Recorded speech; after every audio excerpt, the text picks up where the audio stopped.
ધર્મેન્દ્રને દાદા સાહેબ ફાળકે સન્માન નહીં મળતા હેમા માલિની નારાજ। ધર્મેન્દ્રને હજુ સુધી દાદા સાહેબ ફાળકે પુરસ્કાર નહીં મળવા અંગે તેમની પત્ની તથા ભાજપની સાંસદ હેમા માલિનીએ દુઃખ વ્યક્ત કર્યું છે। હેમાએ કહ્યું છે કે ધર્મેન્દ્રને અત્યાર સુધીમાં તો આ સન્માન મળી જવું જોઈતું હતું। ધર્મેન્દ્ર આ સન્માન માટે સંપૂર્ણ હકદાર છે। ઉલ્લેખનીય છે કે સરકારે તાજેતરમાં જ મિથુન ચક્રવર્તીને દાદા સાહેબ ફાળકે સન્માનથી નવાજીત કરવાની જાહેરાત કરી છે।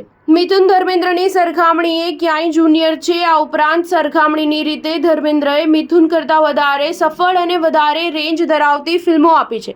જો કે હેમાએ મિથુન ચક્રવર્તીને આ સન્માન મળ્યું તે અંગે ખુશી વ્યક્ત કરી હતી અને મિથુનને અભિનંદન પણ પાઠવ્યા હતા। ધર્મેન્દ્રના ચાહકોએ સદા વસવસો વ્યક્ત કર્યો છે કે ધર્મેન્દ્રને આજીવન એ સન્માન નથી મળ્યું જેનો તે હકદાર છે।